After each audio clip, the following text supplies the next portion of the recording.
My father called me the week before my brother's engagement dinner and said, in the same tone he uses to remind me to take my shoes off at the door, "Don't tell them what you do for a living. Just say you work for the government." I held the phone for a second. "I'm a lieutenant colonel in the Canadian Armed Forces, Dad." "I know what you are, Abigail. I'm asking you to keep it simple." Simple. That was the word he used. Simple. As if 22 years of my life were a thing you could fold up and tuck into your coat pocket before walking into someone else's house. I almost said no. I want to be clear about that. Standing in my kitchen in Ottawa on a Tuesday evening, still in my uniform because I'd come straight from base, I nearly told my father that I would not be going at all. But I heard something in his voice, not cruelty, not exactly, more like fear. My father, Harold Whitmore, has always been afraid of the wrong things. He's afraid of what the neighbors think. He's afraid of silence at dinner. He has never once been afraid of losing me. "I'll be there," I said. I didn't say I'd pretend to be someone else. Let me back up, because the dinner itself only makes sense if you understand how we got there. My brother's name is Derek. He's 34, works in commercial real estate in Toronto, and has always been the kind of person our parents describe as doing well. Meaning he owns things: a condo near King West, a lease on a BMW, a membership at a golf club he goes to maybe 4 times a year. Derek is charming in the way that people who've never been told no tend to be charming. Effortlessly and without depth. His fiancée is Stephanie Hollingsworth. She's 31, an event planner, and from what I could piece together before the dinner, her family is old money Toronto in the way that Toronto does old money, not loudly but thoroughly. Her father, Justice William Hollingsworth, sits on the Ontario Court of Appeal. Her mother chairs the board of a major arts foundation. Her grandfather, retired Justice Arnold Hollingsworth, is apparently still the person whose opinion shapes every conversation the family has, even from his armchair. Derek had been dating Stephanie for about 8 months before he proposed. Our parents met her exactly once, briefly, before the engagement dinner was arranged. A formal dinner at the Hollingsworth family home in Rosedale. The whole production. I found out I was invited 3 weeks before it happened, in a group text from our mother, Beverly. Dinner at Stephanie's parents' place, the 14th, 7 p.m. Please confirm. Dress nicely. I confirmed. I dressed nicely. I drove 4.5 hours from Ottawa because I thought my brother was getting married and I wanted to be there. I did not expect my father to call me 2 days before and ask me to erase myself. The thing about my family and my career is that it's never been simple animosity. It's more like discomfort that hardened into habit over the years. When I enrolled at Royal Military College in Kingston at 18, my father's exact words were, "That's a bit unusual, isn't it?" My mother asked if I'd considered nursing instead. Derek, who was 15 at the time, just looked at me like I'd said I was moving to the moon. Over the years they adjusted, the way people adjust to whether they can't change. They came to my commissioning ceremony. My mother framed a photo from it and put it in the hallway. But at the end of the hallway, near the bathroom, were the photos of Derek's hockey trophies and his university graduation were not. My father learned to introduce me as my daughter. She works with the military. Not in, not for, with, as though I'm a contractor. I used to correct him. After a while I stopped. You can spend your energy fighting that particular war, or you can spend it on the ones that actually matter. But I had never, in 22 years, been asked to pretend the war didn't exist at all. When my father called with his request, I asked him directly, "Why?" He cleared his throat. "The Hollingsworths are a certain kind of family, Abby. They're very refined. Legal people. Academic. I don't want them to think we're..." He stopped. "What? That we're what, Dad? I just don't want it to be a topic. My career is embarrassing to you." That's not what I said. It was exactly what he said. He just didn't have the nerve to say it plainly. I thought about it for 2 days. I thought about it on the drive down the 401, through Belleville and Oshawa and into the smear of the GTA. I thought about whether I was being stubborn. Whether this was the kind of battle worth having. Whether Derek's happiness was more important than my dignity for one evening. I decided I would not lie, but I would not make a scene either. If no one asked, I wouldn't volunteer. If someone asked, I would answer honestly. That was the line I drew for myself, alone in my car somewhere east of Pickering. The Hollingsworth house is one of those Rosedale properties that doesn't announce itself. A wide lot, mature trees, a stone path, a door that opens quietly and without drama. Inside, high ceilings, oil paintings, the smell of something slow-roasted and expensive. Stephanie's mother, Helen Hollingsworth, greeted us in the foyer like she'd been doing it her whole life, which she probably had. There were about 15 people in total. Stephanie's parents, her grandparents, a few aunts and uncles, a cousin or two, a family friend who turned out to be a retired magistrate.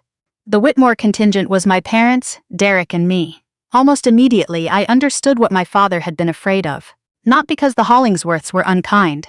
They were perfectly pleasant. But they were the kind of people who ask questions as a form of social calibration. Within 4 minutes of being in the room, Helen had established that my mother was from Sudbury originally, that my father had worked in municipal planning, and that Derek was in real estate. She was not doing this to be rude. This was just how the room worked. You placed people like furniture. I watched my father's shoulders tighten each time someone drifted toward me. We were directed to our seats for dinner. My parents and Derek were placed near the center of the long table, close to Stephanie's parents and the retired magistrate. I was placed near the end, beside a quiet uncle named Graham, who was a professor of something I immediately forgot, and across from Stephanie's younger cousin, a university student named Bea, who spent most of the first course looking at her phone under the table. Fine. I've sat at worse tables in worse conditions. The meal moved through its courses. The wine was a very good Ontario Pinot Noir that I made a note to find later. Conversations hummed. I talked to Graham about the university funding cuts, which he cared about deeply and I cared about moderately. But I asked good questions and he was happy. Bea eventually put her phone away and turned out to be genuinely interesting. She was studying political science and had strong opinions about defense procurement policy that were mostly wrong but confidently held. I liked her immediately. About halfway through the main course, the real moment arrived. It arrived in the form of retired Justice Arnold Hollingsworth, who had been holding court at the other end of the table, and who I had not yet spoken to directly. He was in his late 70s, white-haired, the kind of man who carries authority like it's a physical quality of his posture. He leaned slightly forward to address me across the table and around 2 other conversations. "I don't believe we've been properly introduced," he said. "Arnold Hollingsworth. And you are Derek's?" "Sister," I said. "Abigail Whitmore, Abigail." He nodded. "And what do you do, Abigail?" From the corner of my eye I saw my father look up from his plate. I took a breath. One small, quiet breath. "I'm a lieutenant colonel with the Canadian Armed Forces," I said. "I'm currently posted to Ottawa. I work in joint operations planning." The table didn't go silent. It wasn't that dramatic. But there was a shift, the kind of atmospheric change you get used to noticing when you spend 20 years in rooms where rank matters. Arnold Hollingsworth went very still. Not cold, not disapproving, something else entirely. He set down his fork. And then he leaned back in his chair and looked at me with an expression I can only describe as recalibration. Like a man who walked into a room expecting one thing and found another, and is now deciding how he feels about that. "Joint operations planning," he repeated. "Yes, sir." A long pause. Then, "My son served, 30 years ago, Princess Patricia's Canadian Light Infantry." He said it quietly, without performance. "He was killed in Medak, 1993. The table was quiet now. "I know about Medak," I said. And I did. The Medak pocket, a battle the Canadian government didn't publicly acknowledge for years. Soldiers who came home to silence. It's not a footnote to the people who actually study this history, it's a wound. Arnold looked at me for another moment. "Do you?" "Yes, 2nd Battalion PPCLI. It took nearly a decade before those soldiers were formally recognized. That delay was a failure of institution, not of service." Something moved across his face. Not just grief. Something more complicated, recognition maybe. The particular relief of having a thing named correctly by someone who knows what they're talking about. He picked his fork back up. And then he said, "To the table in general, but really to no one in particular. I have not had a dinner guest who knew that in quite some time. I want to be precise about what happened next, because I've been replaying it for weeks and I want to get it right. It wasn't a scene. There were no raised voices. The Hollingsworths are not that kind of family, and frankly neither am I. But the gravity of the table shifted, and it shifted in a way that couldn't be undone. Helen began asking me questions about my work, genuine ones, not calibrating ones. The retired magistrate at my father's end of the table turned out to have written a paper about Canadian military law, and he talked about it across 2 empty seats with more enthusiasm than he'd shown all evening. Stephanie's aunt, who had been mostly decorative until that point, mentioned that she'd once been considered for a federal appointment to the Military Grievances External Review Committee and asked me what I thought of its structure. I told her. She took a note on her phone. And Bea, the university student with the wrong opinions about defense procurement, looked at me with the open, uncomplicated admiration of someone who has just learned that the world is larger than they thought it was. My brother sat through all of this saying very little. He smiled when smiled at. He agreed when agreed with. He is good at the surface of things. My father sat through all of this, saying nothing at all.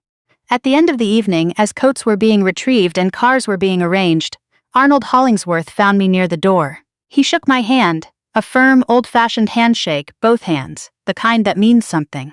"Lieutenant Colonel Whitmore," he said, "it has been a genuine pleasure."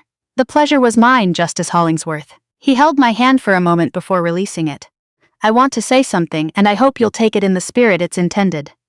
He glanced briefly toward where my father was standing near the entrance, pulling on his coat.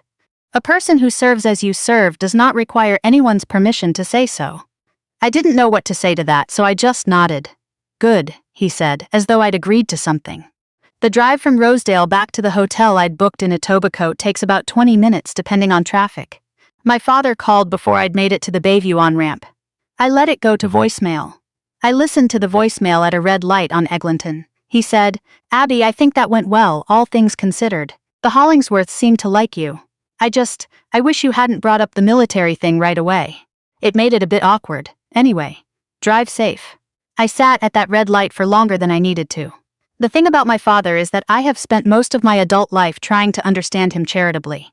He came from a generation and a house where status meant a specific set of things: degrees, titles, a certain kind of professional respectability that you could explain in a sentence. A lawyer, a doctor, a professor. Those were the categories. What I do doesn't fit the categories, and what doesn't fit makes him anxious, and anxiety in my father comes out as management. He wasn't trying to hurt me. He was trying to manage a situation he didn't understand, using the only tools he had. I know all of this. I have known it for years. It doesn't make it not hurt. I drove back to the hotel. I called my friend Paula, who has been my closest friend since RMC, and who now teaches at the Canadian Forces College in Toronto, and I told her the whole story. She laughed for about 30 seconds at the part about Medak. "Of course you brought up Medak," she said. "Of course you did. It was relevant. It's always relevant to you. That's why I love you." I slept well that night, which surprised me. 3 weeks later, Derek called. He and Stephanie had ended the engagement. He told me this in a phone call that lasted 7 minutes. His voice was controlled in the way that means someone has been doing a lot of crying recently and has decided they're done now. He said it was a mutual decision. He said they'd realized they wanted different things. He said he was fine. I didn't push. I said I was sorry, that I hoped he was taking care of himself, that I was available if he wanted to talk. After I hung up, my mother called. Her version of events was less controlled and considerably more detailed. According to my mother, who had heard it from Derek, who had heard it from Stephanie, the engagement had come apart in the weeks following the dinner. The Hollingsworth family, specifically Arnold, apparently, but also Helen, had raised questions about Derek's character, not cruelly, but seriously. Stephanie had apparently told Derek that her grandfather had said something to the effect that a man who is ashamed of his family is a man who has told you something important about himself. My mother told me this in the tone of someone delivering evidence at a trial. "He said that because of what happened at the dinner," she said. "I don't know what Arnold Hollingsworth said or why he said it." I told her, which was true. "Abby, Mom, Derek proposed to someone after 8 months. If the engagement ended, it ended because of who Derek and Stephanie are to each other, not because of one dinner." She was quiet for a moment. "Your father is very upset. I understand that. He thinks. I know what he thinks." Another pause. "You could have just kept it simple, like he asked." There it was, the real thing she'd called to say. I took a breath. "Mom, I'm a lieutenant colonel. I have been in the Canadian Armed Forces for 22 years. I have been deployed twice. I have planned operations that involve thousands of personnel. I will not pretend that I work for a government filing department so that Dad doesn't feel awkward at a dinner party." The silence that followed was long enough that I started wondering if she'd put the phone down. Then she said quietly, "I didn't know you'd been deployed twice." I closed my eyes. "Yes," I said. "I have." She didn't say anything for a while. I could hear the television in the background. Something with a laugh track. "I didn't know that," she said again, not defensively this time, more like she was just sitting with it. "I know," I said.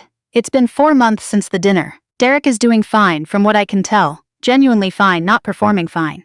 He's been dating someone new, a woman named Claire who is a landscape architect and who, by all accounts, asks Derek direct questions and expects direct answers, which I suspect is good for him. My father and I have not had a real conversation about any of it. We've had conversations that exist in the vicinity of it. Thanksgiving dinner, a call about my aunt's birthday, the usual careful orbiting of things that might matter. He is stubborn in the specific way of people who are not quite ready to be wrong. My mother and I talk more now than we have in years. She asks about my work, not specifically, not with full understanding but with actual curiosity. Last month she asked me what joint operations planning actually meant in practice. I explained it as simply as I could. She listened. At the end she said, "That sounds like a lot of pressure." And I said, "Yes, sometimes it is," and she said, "You've always been good under pressure, even when you were little." It wasn't an apology, but it was something. I think about what Arnold Hollingsworth said to me at the door. I've thought about it more than I expected to. A person who serves as you serve does not require anyone's permission to say so. He wasn't telling me something I didn't know. I've known that, in the abstract, for a long time. But there's a difference between knowing a thing and having it handed back to you by a stranger who lost a son to a war nobody wanted to name. I serve because I believe in what I'm serving. I believe in this country, its particular, complicated, unfinished version of itself. I believe that the people who defend it deserve to be named honestly, and that the cost of that service is too real to be something you fold up and put in your pocket to make someone else comfortable at dinner. My father will probably never fully understand that. I've made a kind of peace with that, imperfect and ongoing, but I was not going to sit in that house in Rosedale and pretend. I was not going to do that for anyone, and I didn't.